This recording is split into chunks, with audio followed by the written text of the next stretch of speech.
Yeah, obviously, first day of spring football. This thing is really kind of, I guess it's okay. 26 new players on the roster. That's kind of interesting when you start looking at all the different position groups, and obviously the competition at a lot of the groups. Quarterback being one, obviously that's one that you look at and go, okay, what are we going to do? That's not me. It's not my deal, so I don't know who's supposed to mess with that. But we got a humming going. But I thought for the first day for new guys practicing and trying to figure out which way to go, especially on offense, it was a pretty competitive practice. They had a lot of energy, which is good. But it's kind of fun to watch the new guys that we have: offensive linemen, tight ends, some running backs. Obviously, the receiver group is a young group with some experience, not a lot. Defensive backs, a lot of those guys played last year. We anticipate the two safeties coming in and battling for positions as well. Linebacker position, we've got some veterans coming back there, which is good. D linemen, we brought in some new D linemen, and we're probably in the market because we have some flexibility to still go out and get some players after spring, because as you know, the portal is free agency in college football, and it'll ramp itself up again after spring ball. We anticipate that, so we've saved a couple in our pocket to make sure that we can go out and play in that market of free agency. Questions? Hold on, Coach. Try one thing. Let's move these away. Move that one away. Try that. Okay? Better? Okay. I think that's better. Good. Yes, sir. Hi, Herm. DevilsDigest. Concerning the defense, even though you lost some starters like DJ and like Tyler Johnson, Darren Butler, it looks like the front seven is still pretty established and really more question marks. Maybe not so much with the quarterbacks or with the safeties. I mean, would you agree with that assessment? Pretty good assessment. I think with Nesta here and Lole being inside, obviously, we're still in the market of maybe looking for another guy. The safeties are one that not a lot of experience, but some. Twin played back there. Corners have played some, but here again, we're still in the market because you guys know we play a lot of man-to-man. We put our quarters under a lot of stress. It was interesting yesterday talking to a lot of the scouts at the pro day. They were very impressed with the way our corners play. And the fact that we put so much stress on them. And we play a lot of man-to-man, even three deep zones. For us, it's man-to-man for the most part. So that's a good attribute to have. And we feel like we've got some young guys that have some talent. So it'll be interesting to watch. Yeah, hey Coach, Zach Crenshaw, ABC 15. It's been a while since we last heard from you. I got asked a non-X's and O's question. That is 5 assistant coaches are gone in the wake of this NCAA investigation.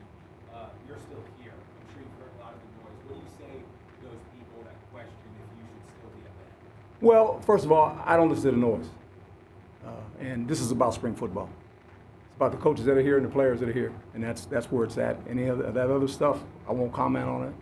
That's just where I'm at with it. And that's the way it is. Do you feel like it's a distraction? Yeah, do you feel like it's a distraction? I know there was a headline a week ago that your former players said it was distracting last season. How do you keep the guys in the locker room from hearing about it? Well, you can listen to what you want to listen to, but I think right now they're listening to the fact that there's competition at a lot of positions in spring football. And they're excited about spring football. And that's where we're at as a football team. And these players have been resilient, started during COVID, and pretty resilient football team. So we're focused on competing and trying to win positions, and coaches coaching, and it's fun to get back on the grass. Obviously, the quarterbacks are going to be under a lot of scrutiny. Quarterback competition this spring. What are you looking for from that position group, and what kind of timeline do you feel comfortable with taking this? Well, it's only the first day, obviously, and you have to just see who can manage the offense.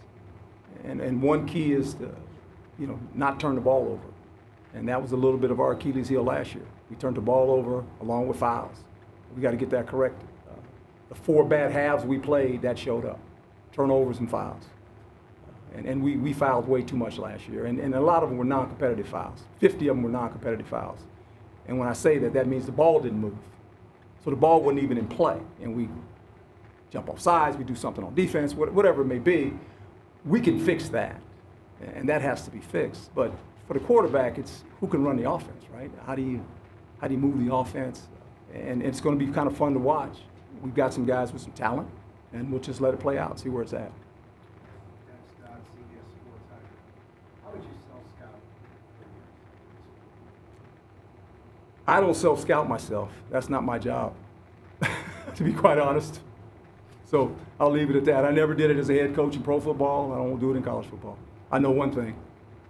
I enjoy coaching my players, and I think my players enjoy playing here. So that's how I look at it. And then filling in with transfers, you're not the first coach to do that. Is that a philosophy, or is that a need right now? It was for us, it's both, in the fact that you have another way of collecting talent. Now, what I do believe, and I think this is the sad part of it, of the free agency in college football, that you're going to deny some high school players some scholarships, right? Because now you go into free agency. It used to be the JCs. Now you have JCs, you have transfers, you have the portal. But I think if you're looking at certain positions, and for us, it was the offensive line. It was, we need some veteran guys that have played because we feel like we got a pretty good team coming back. So at certain positions, you dabble there. I still think you build the foundation of your team with high school players. But we were in the mode of, we're losing so many guys because of COVID last year. We lost 20 players. I mean, 9 of them should have been in the combine. Tyler was the only guy that didn't go, right? And so you lose that amount of players, and you sit there and you go, well, wait a minute now. How are we going to fill this? So we knew that going into last year's season. We said, we're going to deal in free agency because it's available to us. And we're fortunate enough to get some pretty good players. Fun to watch.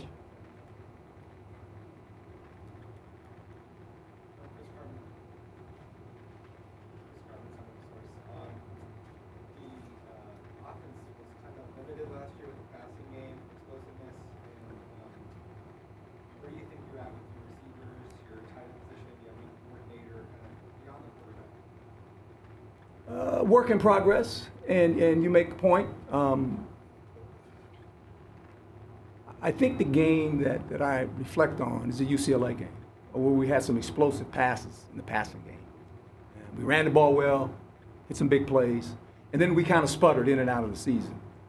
I think a lot of that has to do with our running game. We have to be more consistent there to get more guys in the box so you're able to hit the big explosion plays. I think a lot of times we were behind the chains at times.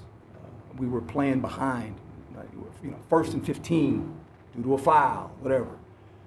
Second and long, we were in a lot of bad situations, so that kind of dictates what you have to do offensively. So I think what we're trying to do, and you mentioned it, we have some young receivers that we think have potential. They haven't been on the big stage yet a lot. Ricky is probably the guy that's been on the stage the most.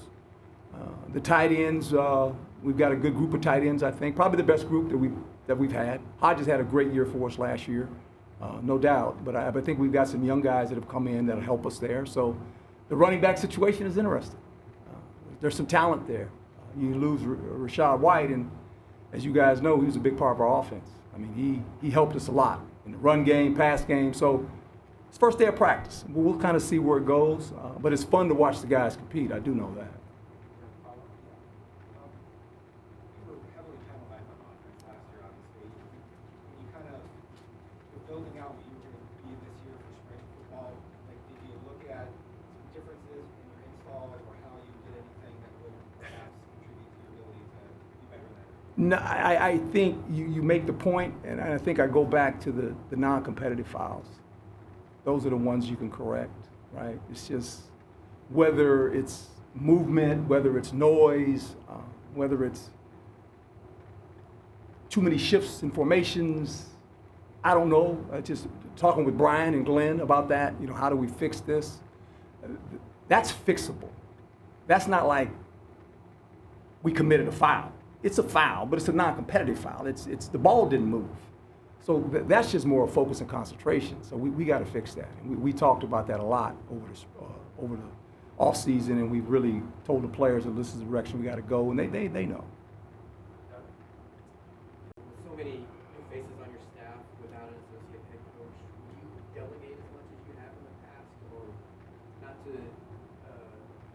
No. I know you were hands-on before, but we become more hands-on now. Well, yeah, as much as I can be.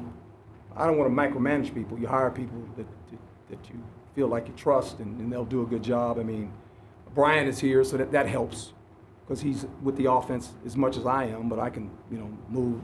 Donnie, I know. Donnie was my coordinator in New York. So it's kind of like the people in the building, I know who they are. Marvin can be in two places as well. So I just think it's us coming together as a staff, like you always have to do. You're coming together with 20 plus new players. There's a chemistry. I do believe just being around these guys the last 2 months, there's a different chemistry. It just is. It's just a different football team. And you could feel it. They feel it. The players feel it. It's just different. And I think every year you understand that. You don't know how that comes together, but it's come together pretty nice so far. In regards to Brian, can you give us an idea just what he's put his fingerprints on? Well, I know we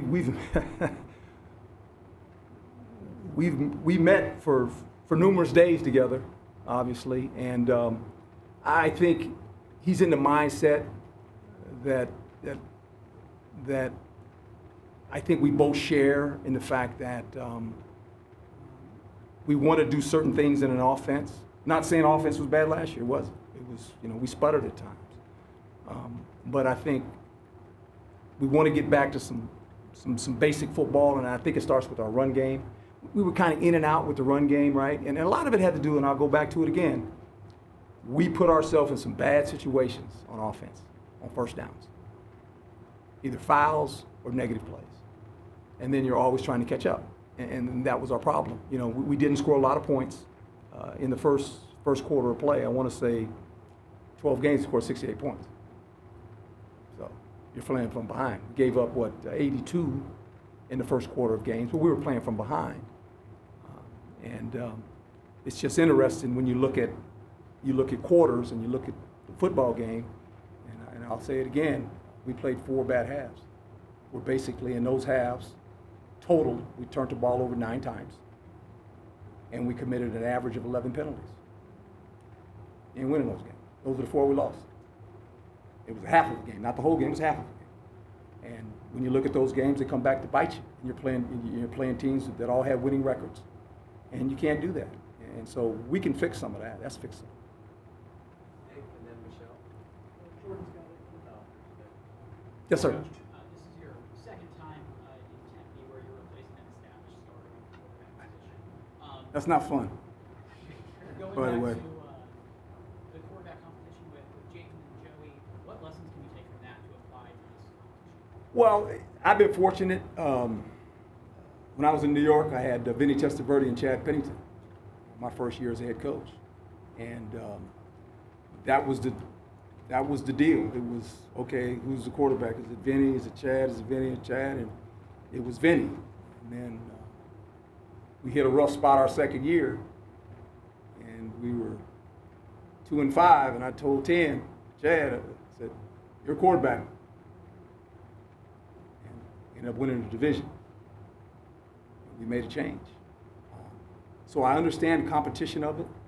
As you mentioned, when Jayden first arrived with Joey, we didn't know. We just threw the ball out there and said, hey, whoever plays well is going to be the starter, and it worked out. We knew a freshman was going to start. Jayden happened to be the guy. This year, we're throwing the ball out there. And they'll all get to work with the first group, and we'll figure it out. And that's all you can do. And then you got to make a decision, right? Is the quarterback here? Is he not here? Don't know that. Hopefully he's in the building. Right? If not, then there's always plan B. Right? I always say it. Plan that can't be changed is a bad plan. So you have a plan doing something, and if it has to be changed, you better be in position to change it. And so we'll be in position to do what we have to do to make sure we get the best quarterback to play the position. And hopefully the guy's here. I'd love for that to happen. And we don't know that yet because first day of practice, right? That's where it's at. At the college is it a new wrinkle, both having a quarterback potentially leave and then also, like you said, it could be in-house, it could be elsewhere? Well, I do know this. Two really good teams in our conference, Oregon and Utah, had portal quarterbacks. So it's not like it hasn't been done. I mean, and you got to, when you're the coach, you got to be way ahead of this. You got to see this coming. And I didn't sit here lost, not seeing it coming. I knew it was coming. I knew free agency was coming. Well, how do you deal with it? And so we were prepared to deal with it. And we brought in some pretty good players, in my opinion. Herm, you talked about a lot of new players, 26 new faces. Do you sense that maybe there's less complacency than maybe last year? And I know you've always preached competition, but a guy that's a senior, that's been a senior, that's been a starter, it's different than maybe a lot of new guys looking for playing time. That's a great point. I think this, and I think every coach will probably admit this. The COVID year was interesting because it allowed a lot of players to come back. With that being said, this is a lot of football now. As a college player, right? A lot of football.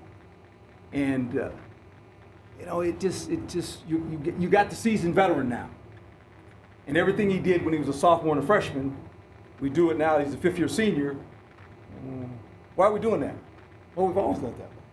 He's been doing it too long. And so that's the juggling. That's the juggling act you have to deal with. It's like the veteran guy in the NFL that he's got another year left, and it's like, okay, how do I treat them all fair? Can't treat them all the same. Because that's life. And you understand that. And how you treat them, you got to make sure they all understand this is what I got to do to this guy. Because he's played a lot of football. We had a lot of guys that come back that played a lot of college football, right? And so it's different now. Because the transfer guys left somewhere else and come here. They're excited about the opportunity.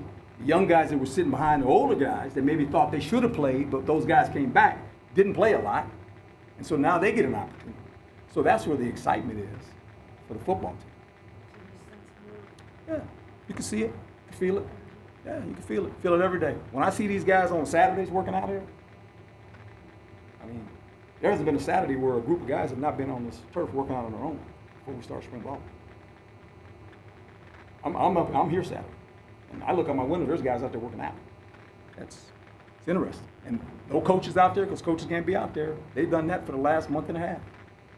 On Saturday, like, okay, a group of guys get together, they go out there and they do stuff, drills, and I sit there and watch them. I go, that's interesting. And no coaches tell them to do it. They're doing it on their own. So good for them. With the new offensive coordinator, how much is different in the offensive system?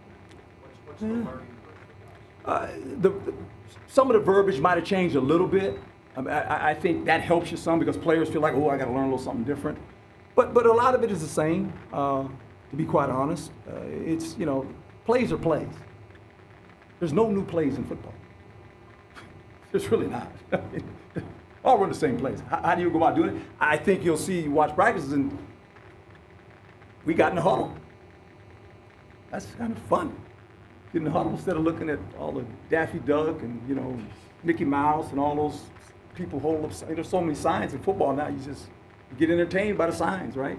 We got in the huddle where the quarterback actually had to call a play. It's interesting. That's kind of fun just to watch, But, we can get out of the huddle too, but just little things like that. But probably more play action, more of a play action team, under center maybe a little bit more, right?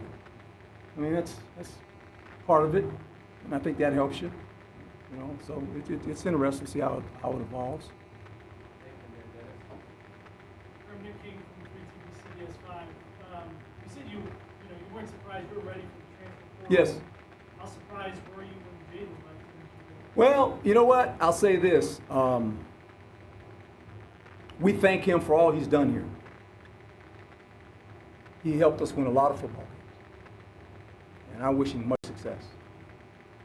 I got 5 other quarterbacks to figure out who the guys are. So that's where that's at. Philosophical question, I guess. The big why,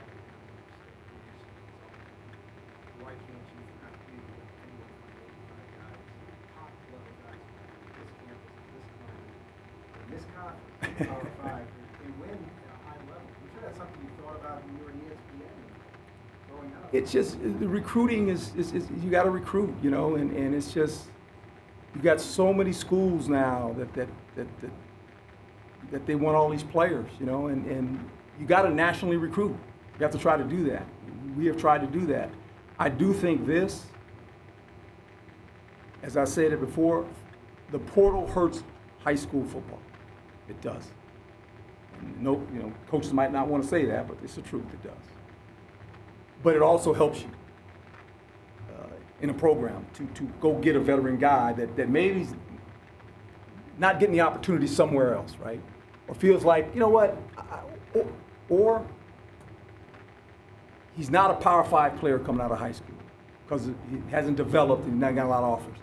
He goes to a school that's not a Power 5, a good player, now he puts himself on the market. That hurts those schools too, by the way, right? Because now they're dealing with, oh, my best player could leave. He wants to be a Power 5 player.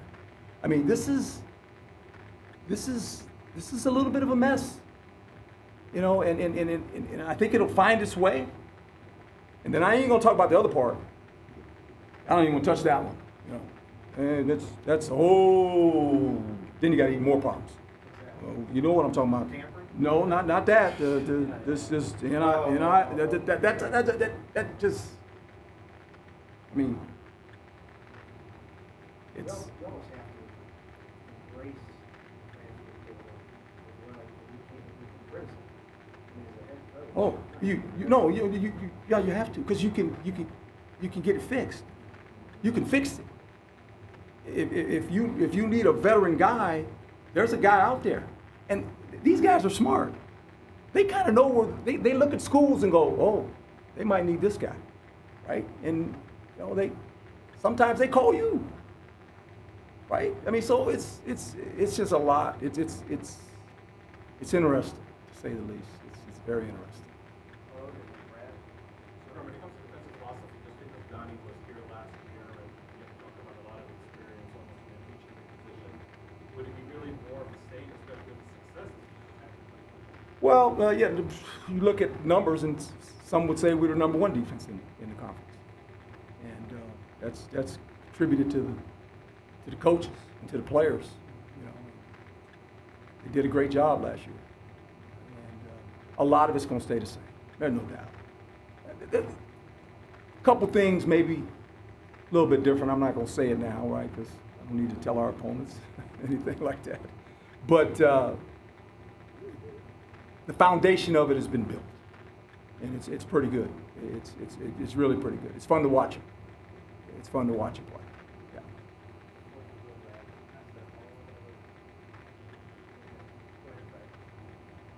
So Herm, with obviously a new DC, familiar face, obviously. How does dynamic between you and Johnny compare now as opposed to 17 years ago in New York? Well, here's the story of Donnie. So he's my coordinator in New York. He did a great job. He really did. And, you know, obviously defensive and offensive, you have a script of what you want to run. And I'd stand on the sideline and I'd watch an offense and they might hit a play. And they hit another play. By the third time now, I look over there and I see Donnie. And this is the script. And I'd hear on my microphone from Donnie, Coach, I'm off the script. And I knew what that meant. Hope we get to the quarterback, because we're bringing everybody. He's bringing the whole house. He said, I'm going to stop this. And when you heard him say, I'm going off the script, I said, okay, I'm going to cross my fingers, because 2 things are going to happen. Either we're going to stop them, or we receive. And that's how he operated. He's an aggressive guy, and he gets it. He understands it. And I told him, I said, I don't want to hear that. Don't tell me you're off the script. Not in the first series. Please don't tell me you're off the script. But he's fun to be around. I've known Donnie a long time. He was in training camp when I was with the Philadelphia Eagles. He brought him to training camp. He was a corner, you know. He obviously was there about maybe 2 or 3 weeks. But that's when I first met him. Never knew we'd cross again, but we did. And, he was a really, really good football coach and a good friend. You get the sense that he still has that same edge. Oh yeah, now. 12 years later? Oh yeah, yeah. He got a little something to him now. Yeah, he's been around a lot of good players, coached a lot of good players. He was with the Ravens, obviously. He was with us in New York. He's been around now. He's in Buffalo. He's a good football coach. Coach, with 12 news, I'm curious, very first day of spring practice, what is it you look out for particularly, and how do you feel about the new look backfield without Sean? Oh yeah, Shad was out there today. I asked him, did he want to come back? He said no. It'll be interesting. There's some talented players back there. It's going to be fun to watch. Very competitive group. Coach Iguana does a nice job with those running backs. I think the first day of practice for me, you want to make sure that the rhythm of the practice kind of goes, you know, because you have so many new guys and you don't know. You get a collection of all these new guys, you don't know how they practice, right? And so the first thing I had to do was before we went to practice, show them on tape, this is how we practice here when we're in helmets, right? Tempo, because I'm not saying anybody does it different, but you don't know. And so they needed to get a feel of what needed to be done, and so that was kind of fun to watch, and then to watch them how they kind of adjusted to what we needed to do today. So it's a pretty good day. No one got hurt, which is good, and we're some guys out there that are still wounded that we didn't practice all our guys. There's some guys that are getting healthy due to surgery or some nicks during spring, so we weren't in full force, but got the makings. That's going to be fun to kind of develop it and make it. Yes, sir.